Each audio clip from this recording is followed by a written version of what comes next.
అని నాకు ఇన్ఫర్మేషన్ ఉందండి. మరి ఈ నెల క్రితం నుంచి కూడా జరగని అల్లరే ఈ గొడవలో ఇప్పుడే ఎందుకు బయటకు వచ్చినాయి అనేది కూడా విచారణలో తేలాల్సిన విషయం ఉంది. ఆ తల్లిదండ్రులు పైకి గొడవ పెట్టలేదు, లేదు ఈ ప్రతిపక్షాలు వైసీపీ పార్టీ బయట పెట్టలేదు, లేదు ఈ డిపార్ట్మెంట్ బయట పెట్టలేదు. నెల రోజుల నుంచి మరి ఎందుకు కేసు బయటకు రాలేదు అనేది కూడా నిజాలు తేలాల్సింది ఉంది. అయితే ఈ లాకప్ డెత్ ఏదో తెలుగుదేశం గవర్నమెంట్ వచ్చి కొత్తగా కనిపెట్టింది టర్మేం కాదు సార్. ఇది నేనేది ఇందాక నేషనల్ న్యూస్ మీడియా చూస్తుంటే దేశంలో ఆన్ అన్ యావరేజ్ సంవత్సరానికి 120 నుంచి 140 లాకప్ డెత్లు జరుగుతున్నాయి సార్ దేశంలో. మన ఆంధ్రప్రదేశ్ లో 2001 నుంచి 2016 మధ్యలో 200 లాకప్ డెత్లు జరిగినాయి సార్. నేను నేషనల్ న్యూస్ రిఫర్ చేస్తున్నాను, నాకు సొంతంగా డేటా లేదు సార్. అంటే 2001 అంటే 2001 నుంచి 2004 వరకు చంద్రబాబు నాయుడు గారి ప్రభుత్వం ఉంది. 2004 నుంచి 2014 వరకు మరి రాజశేఖర రెడ్డి గారు, కిరణ్ కుమార్ రెడ్డి గారు, ఈ కాంగ్రెస్ గవర్నమెంట్, జగన్మోహన్ రెడ్డి గారి కుటుంబం గవర్నమెంట్ లో కూడా లాకప్ డెత్లు జరిగినాయి.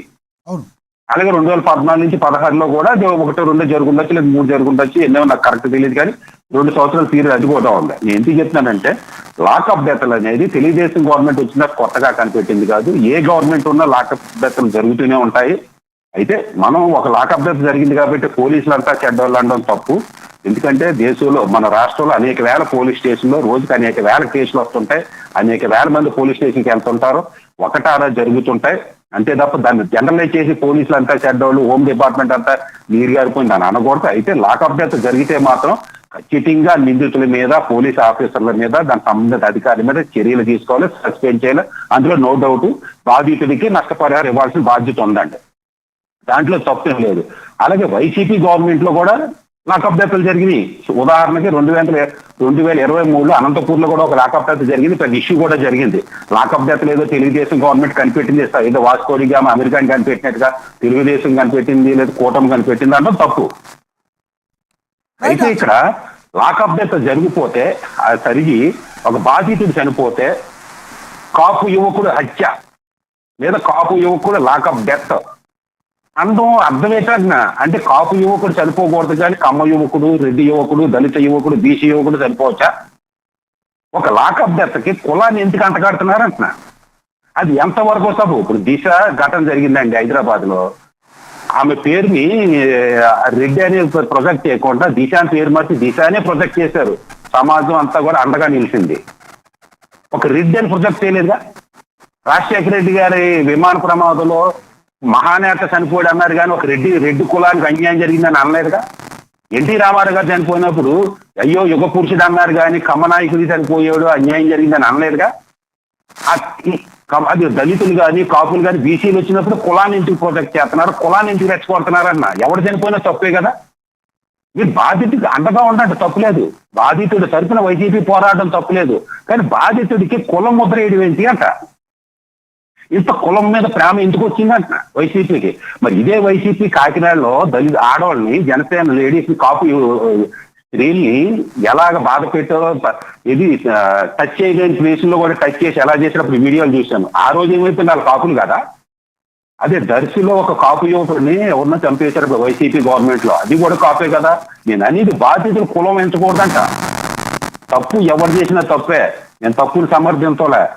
మాట్లాడితే కాపు వైసీపీ ఏముందంటే కందికోట అది ఎక్కడైతే ప్రకాశం జిల్లాలో చేస్తే కమ్మోళ్ళు కాపులు చంపేశారు, కాపులకి ఇదేనా రక్షణ అని గొడవ చేశారు. ఇదే కాదేంటది కైకులూరు వెళ్ళేటప్పటికి కాపులు దళితుల్ని అంతేస్తున్నారు, దళితుల్ని అంతేస్తున్నారు, దళితుల మీద హింస చేస్తున్నారు, కాపులు హింసాకారులు అంటున్నారు. కందుకూరులో కాపులు బాధితులు అన్నారు. కైకులూరులో కాపులేమో దాడులు చేసేస్తున్నారు అంటున్నారు. ఇక్కడ ఏమంటున్నారు, ఇప్పుడు ఈ ఇన్సిడెంట్ లో కాపుల మీద వైసీపీ ఎంత కక్ష కట్టింది, లేదా ఈ కాపు నాయకులు ఎంత కక్ష కట్టారు కాపుల మీద అని చెప్పడానికి. చనిపోయాడు లేదు నాకు తెలియదు. చనిపోయాడంటున్న బాధితుడు ఎవడండి? కాపు. చంపేసాడంటున్న పోలీస్ ఆఫీసర్ ఎవడండి? కాపు. తర్వాత ఇంకేంటది మీడియేటర్ కింద వెళ్ళాడు అంటున్నారు కదా జనసేన నాయకుడు, అతను ఎవరండి? కాపు. అంటే కాపులు ఒక రౌడీ షీటర్లో, కాపు ఆఫీసర్లో ఒక మర్డర్ ఇది హత్యాకారులు, కాపు మీడియేటర్లు, కాపు రాజకీయ నాయకులు మీడియేటర్స్ హత్యలు మీడియేట్ చేస్తుంటారని ప్రొజెక్ట్ చేయడం కోసం కాపు ముద్ర వేస్తున్నారా, లేదా దీనికి వెనకాల ఏమైనా బలమైన కారణం ఉందా? ఒక్క నిమిషం సార్, ఇది ఎంతవరకు సబు అంటున్నా.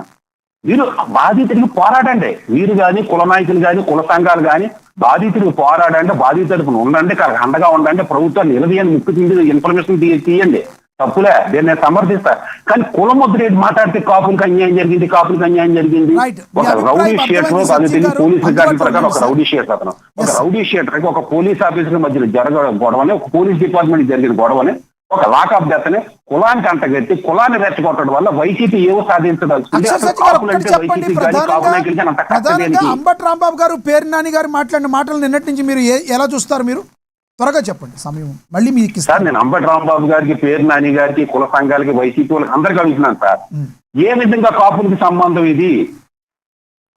కాపు ముద్ర ఎందుకు వేస్తున్నారు? మీరు పోరాటండి. ఇప్పుడు మీ టైంలో అది అనంతపూర్లో లాకప్ డెత్ జరిగింది, టీడీపీ వాళ్ళు అల్లరి చేశారు. టీడీపీ టైంలో లాకప్ డెత్ జరిగింది, మీరు అల్లరి చేయండి, లేదా రాజకీయ ప్రయోజనాల కోసం చెయ్యండి, తప్పులేదు, రాజకీయ పార్టీ లక్షణాలు ఇవి. కానీ కుల ముద్ర వేయకండి అంటున్నా.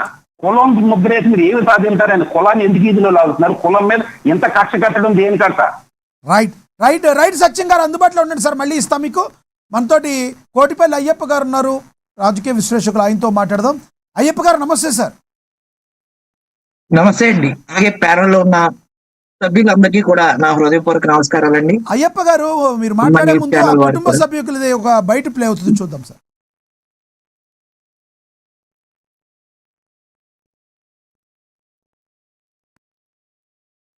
పోయిన నెల 9వ తారీఖున కృష్ణలంక స్టేషన్ నుంచి 2 కానిస్టేబుల్ మా ఇంటికి వచ్చారు. వచ్చి నా చేతిలో ఉన్న ఫోన్ తీసుకొని నిన్ను కృష్ణలంక సీఏ గారు నాగరాజు గారు రమ్మన్నారని చెప్పి తీసుకొచ్చారు. ఉదయం 11 గంటలకి నేను వెళ్ళిన తర్వాత లోపల నన్ను పిలిచి నీ కొడుకు ఎక్కడా అని అడిగాడు. అడిగితే మా అబ్బాయి ఇక్కడ ఉండట్లేదు కదా అయ్యా, వెళ్ళిపోయాడు కదా అన్న. అంటే ఏమన్నాడు ఆయన, నీ కొడుకుని చంపేస్తా, నీ కొడుకు చచ్చిపోయాడు అనుకో, ఆడ ఆశ వదులుకో, నువ్వు వెళ్ళి బయటకు వచ్చో అన్నాడు నన్ను. నాకు భయం వేసి ఏంటయ్యా అలా అంటున్నారు, అలా అనమాకండి, నాకు ఉన్నదాడు ఒక్కడేనయ్యా, ఎన్నో కష్టాలు పడి బతికించుకుంటున్నాను, అనమాకండి అయ్యా అన్న. వెళ్ళిపోను ముందు అన్నాడు. ఎందుకులో ఆయన కోపం తెప్పించడం అని పక్కకు వచ్చి కూర్చున్నా. ఆ తర్వాత కాసేపటికి 1:30, 2ంటికి వెళ్ళిపోమ్మా అన్నారు పక్కనోళ్ళు. ఇంటికి వచ్చేసేసారు. ఇంటికి వచ్చి నా ఫోను ఇంటికాడ నా చేతిలో ఫోన్ లాక్కున్నారు సార్. వీళ్ళు కానిస్టేబుల్స్ ఇద్దరు నా ఫోన్ లాక్కొని ఇక్కడికి వచ్చేసారు, స్టేషన్కి తీసుకొచ్చేసారు. నన్ను తీసుకొచ్చిన తర్వాత సార్ గారు ఇలా అన్నాక నాకు నీరసం వచ్చి, అయ్యా అలా అనమాకండి అయ్యా నా బిడ్డని అని చెప్పేసి నేను ఎన్నో ఎస్ అయ్యప్ప గారు, ప్లీజ్ మీకు ఈ విషయాలన్నీ గురించి కూడా మీరు కంటిన్యూగా చూస్తూ ఉండంటారు. ఏంటి మీ రెస్పాన్స్ అంటే మీరేమంటారు? నేను ఒకటే చెప్తానండి, రౌడీ షీట్ అంటే అర్థం ఏంటో ముందు ఈ ఆంధ్ర ప్రజలకి తెలియాలి. రౌడీ షీట్ అనేది ఎటువంటి చట్టబద్ధత లేనిది, పోలీసులు ఇంటెన్షనల్ గా పెట్టేది. ఒక్క పోక్సో కేసులో ఉన్నటువంటి వ్యక్తులకి ఒక ఏలూరు రేంజ్ లో దాదాపు 3700 మంది అమాయకమైనటువంటి పిల్లల మీద రౌడీ షీట్లు ఓపెన్ చేశారండి. అవన్నీ నేను క్లోజ్ చేయమని చెప్పి నేను హైకోర్టుకి కూడా వెళ్ళటం జరిగింది. జస్టిస్ సోమయాజులు కమిటీ ఏదైతే పూర్తి ధర్మాసనం పోలీస్ శాఖకి కొన్ని మార్గదర్శకాలు ఇచ్చిందండి హైకోర్టు. రౌడీ షీట్ అనేది ఒక చట్టబద్ధత లేనటువంటి ఒక పోలీస్ రికార్డు మాత్రమే. రౌడీ షీట్ అంటే ఏదో పెద్ద బూతిలాగా చూపించద్దు. ఈ రోజున 90 కేసులు ఉన్నటువంటి ఎమ్మెల్యేలు 98 మంది ఉన్నారు. అంటే ఒక్కొక్క ఎమ్మెల్యే మీద 98 కేసులు ఉన్నాయి. కొంతమంది మీద 30 నుంచి 40 కేసులు ఉన్నాయి, క్రిమినల్ కేసులు ఉన్నాయి. అంటే ఇన్ని కేసులు ఉన్న 98 మందిని ఎన్కౌంటర్ చేస్తారా, లాకప్ డెత్ చేస్తారా నేను అడుగుతున్నాను. దేశంలోనే క్రిమినల్ హిస్టరీ ఉన్నటువంటి అనేక మంది ఎంపీలు ఉన్నారు, అనేక మంది ప్రజానాయకులు ఉన్నారు, ఎమ్మెల్సీలు ఉన్నారు. మరి వీళ్ళందరినీ ఎన్కౌంటర్ చేస్తారా, లాకప్ డెత్లు చేస్తారా నేను అడుగుతూ ఉన్నానండి. అంటే అతని మీద 2 కేసులు ఉన్నాయి, నాకు తెలుసండి ఈ కేసు. అతను మారాలని చెప్పి, అతని ప్రవర్తన బాగుండాలని చెప్పి తల్లిదండ్రులు, పోలీసులు కొంచెం మందలించి బుద్ధి చెప్తారని చెప్పి వాళ్ళు వదిలేశారు. అతని మీద ఒక NB నాన్ బెయిలబుల్ వారెంట్ ఒక్కటే ఉంది. గంజాయి కేసు అతనికి సంబంధం లేకుండా అతన్ని ఇరికించారండి ఆ కేసుల్లో. దానికి కూడా